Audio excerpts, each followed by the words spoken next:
우리나라 최초의 근대적인 도금 공장이라고 하면 뭐가 있었을까요? 그때 이름은 뭐였을까요?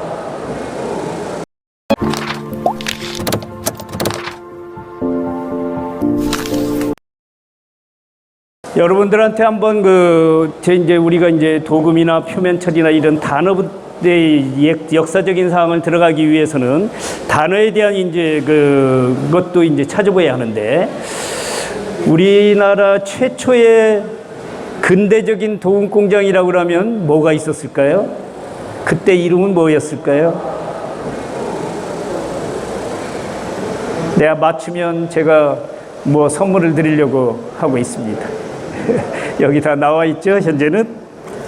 사실 아쉽게도 그 당시에는 이게 이제 일제시대인데, 한 업체는 지금의 이제 을지로 일가, 또 한 업체는 남대문 시장, 거기에 이제 일본 도금 공장, 일본인들이 와서 세운 도금 공장들이 있었습니다. 근데 여기에도 분명히 지금 한국 사람들이 종업원으로 근무를 했는데, 그 종업원들의 히스토리들을 사실 알게 되면 이 뿌리 깊은 얘기들을 좀 나눌 수 있는데, 그런 여건들을 찾아본다는 게 어려운 게 현실적인 상황입니다. 그러면 한국인으로서 또 이름으로서 나온 사람들도 있어요. 이거 이제 일제 후기 때인데, 이제 이름이 조선 전도금이라고 쓰고, 한 분은 또 경성도금이라고 썼어요. 또 한 분은 이제 동아 전기도금. 앞에서 이제 보시면 일본 사람들도 마찬가지로 도금 공장 이름이, 한 사람은 전도라고 썼고 한 사람은 이제 도금 공장이라고 썼어요.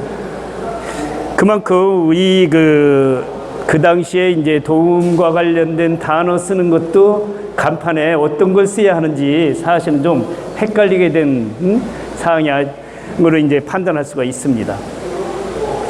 저는 요 분들을 한번 좀 찾아보려고 했는데, 사실은 굉장히 지금도 찾기가 어려웠어요. 그래서 여러분들 중에 혹시 이 집안에 이런 분들하고 연계가 되는 분이 있으면 저한테 좀 연락을 해주시면 그 옛날 히스토리를 한번 정리하는데 도움이 좀 많이 될 것 같습니다. 그러면 아까 이제 단어로부터도 이제 사실은 이제 헷갈리게 되는 어떤 그게 이제 우리의 현실인데, 이 도금이라는 단어를 우리가 그럼 언제부터 썼는지는 사실 옛날부터 그렇게 썼는지 그것도 이제 찾아 들어가기 위해서 이제 단어에 대한 정의를 한번 찾아보려고 한국민속문화 대백과 사전을 통해서 도금이라는 단어를 한번 찾아봤고, 또 이제 위키백과에서 나오는 도금이라는 단어, 또 과학백과 사전에서 나오는 도금이라는 단어를 이렇게 찾아봤는데, 우리가 옛날 단어를 찾아가기 위해서는 이것도 사실 굉장히 좀 미흡한 사항이 좀 있습니다. 네? 그렇지만은 하여튼 요 것들이 현대적인 감각으로, 그러니까 이제 한쪽은 이제 전기도금을 포함한 거고, 한쪽은 전기도금 플러스 플라스틱 무전의 도금 이런 것 포함된 이제 단어의 의미를 이렇게 됐는데, 제가 기대하기는 사실은 이제 전통문화 민족문화 대백과 사전에서는 뭔가 그래도 이제 옛날 개념을 좀 집어넣는 그런 게 있으리라고 생각했는데, 그렇지는 않고 현대적인 해석으로 지금 그렇게 정의가 되어 있는 것을 확인할 수 있었습니다. 그러면 중국 것을 한번 좀 가보자. 중국 애들은 그러면 혹시 거기서부터 힌트를 얻을 수 있지 않을까 하는 생각으로 해서 이제 중국의 바이두에 있는 이제 백과에 이제 찾아보면 도금이라는 단어가 좀 만만치 않아요. 걔네들은 이제 교과서에도 도금 공예라고 이렇게 써요. 전도 공예라고 써요. 제가 이제 중국에서 3년간 이제 이 강의를 좀 했는데, 걔네들 교과서 제목이 이렇게 돼 있어요. 이것이 그러니까 벌써 얘네들은 이제 전기도금에 대한 개념으로 학과목이 돼 있어요. 그래서 이제 도자만을 찾았어요. 도자.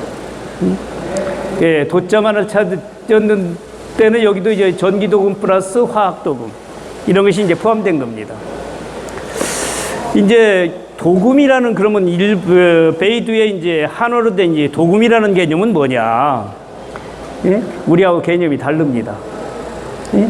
걔네들은 뭐냐면 표면에 한 층에 입히는데 금을 입히는 것을 얘네들은 도금이라고 썼어요. 영어로 하면 골드 플레이팅입니다. 그러니까 저는 얘네들 한자를 통해 가지고 옛날에 우리 그 역사서에 어떤 걸 키워드를 넣어서 찾아볼까 하고 이걸 서베이 했는데 마땅치를 않았습니다. 그럼 일본은 어떨까? 중국의 옛날 그러면 그 단어들은 뭐가 있나 하고 해서 이제 중국에서 편찬된 전통 도금 표면 처리 기술의 분류를 제가 이제 찾아봤어요. 분류를 찾아보니까 여기 이제 이게 이제 금속층이라는 게 나와요. 거기에는 이제 도계층이라고 이게 나오는데 이게 이제 옥도라는 게 이제 상나라 시대의 얘기가 있고 또 유도라고 해가지고 이제 춘추 시대 이때는 사실은 굉장히 옛날로서 지금 현대말로 하면 이제 포일을 만드는 그런 정도의 해서 입히는 걸 얘기를 하고 있어요.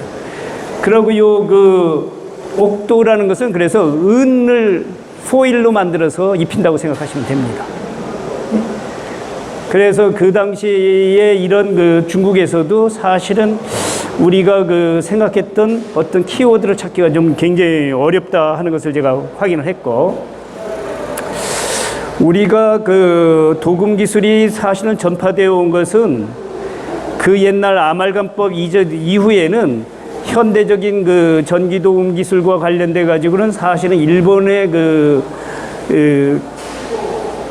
교류를 통해서 일본 애들이 서양과 교류를 통해서 왔고 그것이 이제 우리한테 전파되면서 걔네들 단어가 사실 많이 들어왔어요. 그래가지고 걔네들이 그럼 얘네들이 얘기하는 이제 도금의 이제 현대적인 개념 이전에 얘네들은 뭐라고 그랬냐면 여기 이제 맥기라는 일본어 이렇게 돼 있어요. 여기 조금 잘 안 보이는데 금을 멸하다 이렇게 돼 있어요. 거기서부터 맥기라는 발음으로 이렇게 됐는데 이것은 어떤 때 얘기냐 하면 얘네들이 우리나라 백제에서 일본의 나라에 가면 대동사라고 하는 굉장히 큰 절에 거기에 대불이 있어요. 굉장히 큰 대불이 있어요.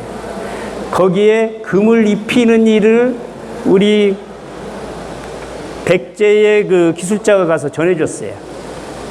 그때는 뭐냐면 아말감법을 통해서 금을 수은에 녹여가지고 바르는 기술로 해가지고 금을 입혔어요. 그걸 걔네들이 이제 그때부터 이제 쓰던 단어예요. 금을 멸하다. 금이 그러니까 수은에 녹아 들어가는 것을 그때 이제 얘네들은 쓴 단어를 지금까지 쓰고 있어요.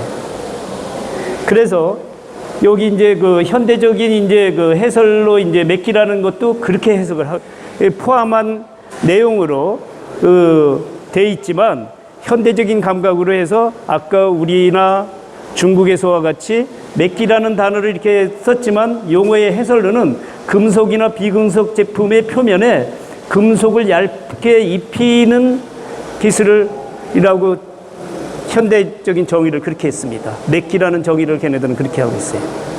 그런데 오리지널은 얘네들은 아말감 도금법을 그렇게 한 것을 지금도 그냥 그 단어를 그대로 쓰고 있는 겁니다.